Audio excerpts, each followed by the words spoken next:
वर्ष 2014 में भारतीय जनता पार्टी ने केंद्र में सरकार बनाने के साथ ये संकल्प लिया कि देश के सबसे बड़े राजनीतिक सूबे यानी कि उत्तर प्रदेश की राजनीति को कैसे साधा जाए।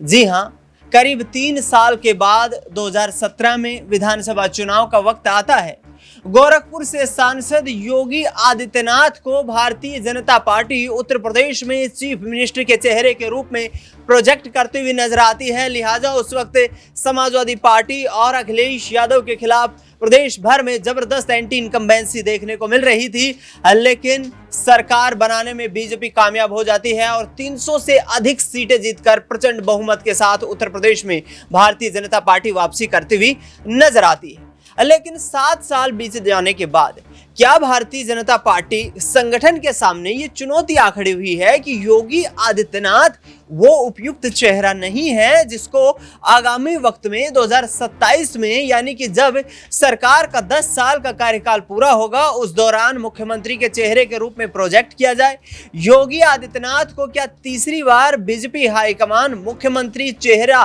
घोषित करने की सूरत में दिखाई नहीं देती है? क्योंकि पिछले वक्त में देखा कि जिस तरीके से योगी आदित्यनाथ की कार्यशैली को लेकर एनडीए के तमाम सहयोगी दलों ने भी जो बयानबाजियां की, उन बयानबाजियों को ध्यान में रखते हुए भारतीय जनता पार्टी हाईकमान ने अब यह फैसला कर लिया है कि उत्तर प्रदेश में न सिर्फ संगठनात्मक रूप से बदलाव किए जाने हैं बल्कि उत्तर प्रदेश में योगी कैबिनेट में भी बड़े बदलाव हो सकते हैं। सूत्रों के हवाले से मिली खबरों के मुताबिक आपको बता दें कि डिप्टी सीएम केशव प्रसाद मौर्य यहां पर योगी आदित्यनाथ से खफा नजर आ रहे हैं और आगामी वक्त में कोई बड़ा उत्तर प्रदेश में सियासी खेल देखने को मिल सकता है। न्यूज रूम में इन तमाम पहलू पर चर्चा करने की कोशिश करेंगे। मेरे वरिष्ठ सहयोगी अमन जी मेरे साथ मौजूद हैं। अमन जी, किस तरीके से देखते हैं केशव प्रसाद मौर्य, ब्रजेश पाठक, ये जो दिग्गज नेता हैं योगी आदित्यनाथ से खिलाफत करते हुए नजर आ रहे हैं? इनडायरेक्टली रूप से देखें तो यहाँ पर जो है बगावत साफ तौर पर देखने को मिल रही है, लेकिन क्या योगी आदित्यनाथ की कुर्सी पर खतरा मंडराता हुआ नजर आ रहा है? देखिए, जाहिर बात है, आपने जो बात कही उसमें कहीं ना कहीं सच्चाई भी नजर आती है क्योंकि बारंबार बैठकें हो रही हैं, बारंबार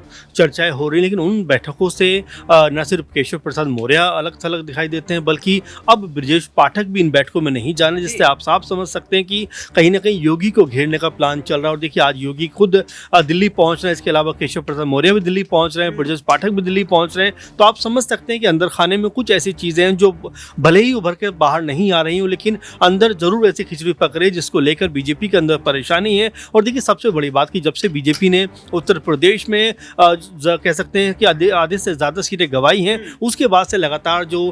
कई तरह के खेमे में बटी बीजेपी नजर आती है। एक तरफ केशव प्रसाद मौर्य नजर आते हैं जो अगर देखा जाए तो कभी संजय निषाद से मिलते हैं, कभी ओपी राजभर से मिलते हैं। वहीं अगर सीएम योगी की बात करें तो वो भी पल्लवी पटेल से मिलते हुए नजर आते हैं। तो आप ये देखिए किस तरह से कहीं ना कहीं दिनेश जी की उत्तर प्रदेश में जो खलबली है खासकर बीजेपी के अंदर वो मची हुई है, क्योंकि अभी तक ऐसा खुलकर, हालांकि बाहर चीजें तो नहीं आई, लेकिन वो जो सांकेतिक भाषा होती है उससे अगर समझा जाए तो ये मानकर चलिए कि कहीं ना कहीं सीएम योगी के ऊपर एक दबाव बनाने का जरूर प्रयास किया जा रहा है। क्योंकि देखिए, 10 से 12 सीटों के ऊपर उपचुनाव भी है। ऐसे में अगर यहाँ पर बीजेपी इन 10-12 सीटों पर अगर कह सकते हैं कि अगर आधे से कम में जीत दर्ज कर पाती है तो ये बीजेपी के लिए एक बहुत बड़ी चिंता का सबब बन सकता है, क्योंकि 1 से 2 साल के बीच में यहाँ पर विधानसभा चुनाव होने वाला। तो ऐसे में बीजेपी की जो रणनीति है वो कहीं ना कहीं फेल होती हुई दिखाई पड़ती है और साथ में जो अब तक कोऑर्डिनेशन रहा है पार्टी के अंदर उत्तर प्रदेश में वो कहीं ना कहीं खत्म होता हुआ या फिर टूटता हुआ दिखाई पड़ रहा है। अखिलेश यादव के दावों में कितना दम नजर आता है? सरकार बनाने के जो तमाम दावे किए जा रहे हैं,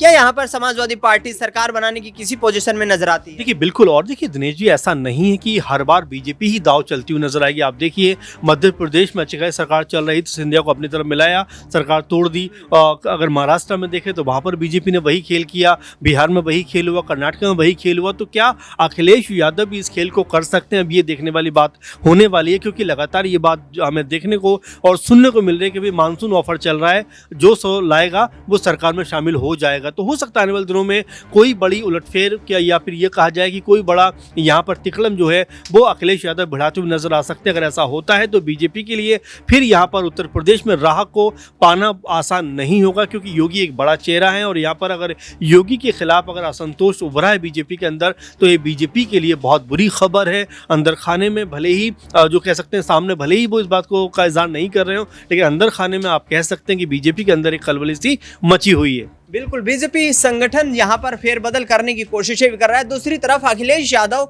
100 विधायकों को अपने खेमे में शामिल करने की बात तो करते हुए नजर आ रहे हैं, लेकिन उनको क्या कामयाबी मिल पाएगी, इस पर बड़ा सवाल खड़ा हो गया। नाजमीन मेरे साथ मौजूद हैं। नाजमीन, क्या योगी आदित्यनाथ इतने कमजोर हो गए हैं कि अखिलेश यादव उनकी पार्टी के 100 विधायकों को तोड़कर सरकार बनाने की जो बात कर रहे हैं उसमें कामयाब होते हुए नजर आएंगे? देखिए, अखिलेश यादव की बात करें, बेशक उन्हें लोकसभा चुनाव में फ़ायदा मिला हो, लोकसभा चुनाव के ज़रिए वो पहला स्थान उत्तर प्रदेश में काबिज़ कर पाए हों, लेकिन विधानसभा चुनाव में देखा जाए तो 2017 और 2022 के विधानसभा चुनाव के जो परिणाम हैं वो जगज़ाहिर हैं कि समाजवादी पार्टी किस स्थिति में है और कैसे केशव प्रसाद मौर्य को जो ऑफ़र अखिलेश यादव द्वारा दिया जा रहा है उस ऑफ़र में कोई दम नज़र नहीं आता है। खुद अखिलेश यादव भी ये दावा करते हैं कि ऑफ़र मानसून के दौरान दिया तो गया है, लेकिन इसका कोई सच्चाई नज़र नहीं आती। जब उनसे पूछा जाता है कि क्या वाकई भारतीय जनता पार्टी को तोड़ने की तैयारियों में है, जब वो खुद कहते हैं कि जब उनकी पार्टी इतनी मजबूत स्थिति में नहीं है कि वो कैसे किसी और को तोड़ कर ले आएंगे, तो कहीं ना कहीं ये नज़र आता है कि खुद अखिलेश यादव सिर्फ और सिर्फ विधानसभा चुनाव को देखते हुए एक उड़ता तीर छोड़ने की कोशिश कर रहे हैं कि इसके जरिए भारतीय जनता पार्टी से केशव प्रसाद मौर्य ना सही, कम से कम भारतीय जनता पार्टी के नाराज विधायक या नाराज सहयोगी दल हैं वो समाजवादी पार्टी की तरफ अपना रुख करते हुए नजर आए। जैसे कि हम बात करें सीएम योगी आदित्यनाथ के खिलाफ जयंत चौधरी हाल ही में कांवड़ यात्रा के मुद्दों के जरिए नजर आए थे। संजय निषाद खुद यहां पर बुलडोजर वाली राजनीति के खिलाफ नजर आए। ओपी राजभर की बात करें, जैसे ही लोकसभा चुनाव परिणाम सामने आता है वो खुद कहते हैं कि योगी मोदी का मैजिक नहीं चल पाया है। तो ये तो तस्वीर है कि सीएम योगी आदित्यनाथ के खिलाफ अब भारतीय जनता पार्टी और उनके सहयोगी दलों में ही नाराजगियों का दौर शुरू हो चुका है। केशव प्रसाद मौर्य से मुलाकात होती है, जब केशव प्रसाद मौर्य दिल्ली जाते हैं तो नाज़मीन, रोकना चाहूंगा आपको। लोकसभा चुनाव के नतीजे चाहे कुछ भी हो, लेकिन विधानसभा चुनाव में भारतीय जनता पार्टी 2017 में मजबूत स्थिति में दिखाई दी, 2022 में भी वही परिस्थिति बरकरार रही। तो क्या 10 विधानसभा की सीटों पर जो उपचुनाव होने वाला है इसको लेकर योगी आदित्यनाथ पर कोई दबाव बनाया जा रहा है या बीजेपी यहाँ पर मजबूत स्थिति में दिखाई देती है? देखिए, दबाव तो बिल्कुल है, क्योंकि 10 विधानसभा सीटों पर होने वाले उपचुनावों की बात करें तो 5 सीटें तो समाजवादी पार्टी के खाते की जिताऊ सीटें हैं, 5 सीटें सपा के खाते में। वहीं एनडीए के सहयोगी दलों की बात करें तो 1 सीट यहां पर जयंत चौधरी के खाते में आती हैं, 1 सीट यहां पर निषाद पार्टी के खाते में आती हैं, वहीं 3 सीटें भारतीय जनता पार्टी के तहत हैं। वहीं देखा जाए तो विधानसभा के ये उपचुनावों से पहले ही जयंत चौधरी ने 3 सीटों की मांग कर दी है, संजय निषाद 2 सीटों की मांग करते हुए नजर आते हैं। खुद भारतीय जनता पार्टी 3 सीटों को जीती हुई है। तो अगर ऐसे में सीटों का बंटवारा करते हुए नजर आएगी तो बेशक सहयोगी दल ही क्यों ना हो, लेकिन भारतीय जनता पार्टी कहीं ना कहीं विधानसभा चुनाव से पहले इस आपसी रंजिशों में फंस जाएगी कि अगर उनके सहयोगी दलों को सीट दे दिया गया तो भारतीय जनता पार्टी के पास बचेगा क्या। क्योंकि समाजवादी पार्टी की बात करें तो वो लगातार यादव चेहरे को उतारने की कोशिश कर रही हैं। 5 सीटें जिताऊ है तो 5 सीटों को लेकर और चर्चा कर रहे हैं कि वो यहाँ पर लोकसभा का जो परिणाम सामने आया है वही इस 10 विधानसभा सीटों के उपचुनाव पर भी देखने को मिलेगा, जहाँ अवधेश प्रसाद खुद कहते हैं कि जैसा फैजाबाद में जीत हुई है वैसे पूरे उत्तर प्रदेश में जीत होती हुई नजर आएगी